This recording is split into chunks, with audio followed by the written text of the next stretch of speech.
ದಳಪತಿ ವಿಜಯ್ ಸರ್ಕಾರ ರಚನೆ ಬಳಿಕ ತಮಿಳುನಾಡಿನಲ್ಲಿ ಮತ್ತೊಂದು ರಾಜಕೀಯ ಕ್ರಾಂತಿ ನಡೆಯುತ್ತಾ ಅನ್ನೋ ಚರ್ಚೆ ಎದ್ದಿದೆ.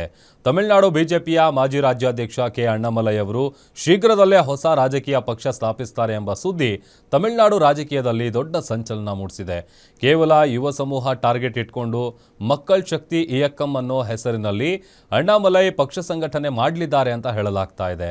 ಅಣ್ಣಾಮಲೈ ಅವರು ಬಿಜೆಪಿ ರಾಷ್ಟ್ರೀಯ ಅಧ್ಯಕ್ಷ ನಿತಿನ್ ನಬೀನ್ ಅವರನ್ನ ಭೇಟಿಯಾಗೋದಕ್ಕೆ ಸಮಯ ಕೇಳಿದ್ದು ಜೂನ್ 3ರಂದು ಮಹತ್ವದ ಘೋಷಣೆ ಮಾಡುವ ಸಾಧ್ಯತೆ ಇದೆ ಅಂತ ಮೂಲಗಳು ತಿಳಿಸಿವೆ.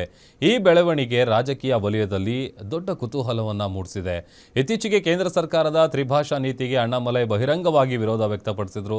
9ನೇ ತರಗತಿ ವಿದ್ಯಾರ್ಥಿಗಳಿಗೆ 3 ಭಾಷೆಗಳನ್ನು ಕಡ್ಡಾಯಗೊಳಿಸುವ ನಿರ್ಧಾರಕ್ಕೆ ಅವರು ಆಕ್ಷೇಪ ವ್ಯಕ್ತಪಡಿಸಿದ್ರು.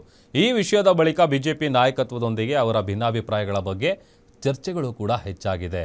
ಯಾಕೆ ಬಿಜೆಪಿ ಮೇಲೆ ಮುನಿಸು ಅನ್ನೋದನ್ನು ನೋಡೋದಾದರೆ, ಮಾರ್ಚ್ನಲ್ಲಿ ಎಐಎಡಿಎಂಕೆ ನಾಯಕರನ್ನು ಬಿಜೆಪಿಯ ವರಿಷ್ಠರು ಸಂಪರ್ಕಿಸಿದ್ರು.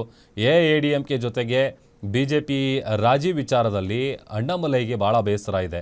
ಇನ್ನು ಮಾರ್ಚ್ನಲ್ಲಿ ನಡೆದಂಥ ಕೊಯಮತ್ತೂರಿನ ಮೋದಿ ಭೇಟಿ ವೇಳೆ ಕೂಡ ಅಣ್ಣಾಮಲೈ ಅವರು ಗೈರಾಗಿದ್ದರು. ಏಪ್ರಿಲ್ನಲ್ಲಿ ವಿಧಾನಸಭೆ ಚುನಾವಣೆಗೂ ಸ್ಪರ್ಧೆ ಮಾಡಿರಲಿಲ್ಲ ಅಣ್ಣಾಮಲೈ ಅವರು. ಕೇಂದ್ರ ಸರ್ಕಾರದ ತ್ರಿಭಾಷಾ ಸೂತ್ರಕ್ಕೆ ವಿರೋಧ ವ್ಯಕ್ತಪಡಿಸಿದರು. ಈ ಎಲ್ಲ ಕಾರಣಗಳಿಂದಾಗಿ ಹೊಸದಾಗಿ ಖುದ್ದು ತಾವೇ ಒಂದು ಪಕ್ಷವನ್ನು ಸ್ಥಾಪನೆ ಮಾಡಿ ಕ್ರಾಂತಿಯನ್ನು ಹುಟ್ಟು ಹಾಕಬೇಕು ಅನ್ನುವಂಥ ಪ್ಲ್ಯಾನನ್ನು ಅಣ್ಣಾಮಲೈ ಅವರು ಮಾಡ್ತಾ ಇದ್ದಾರೆ ಅನ್ನುವಂಥ ಚರ್ಚೆ ನಡೀತಾ ಇದೆ.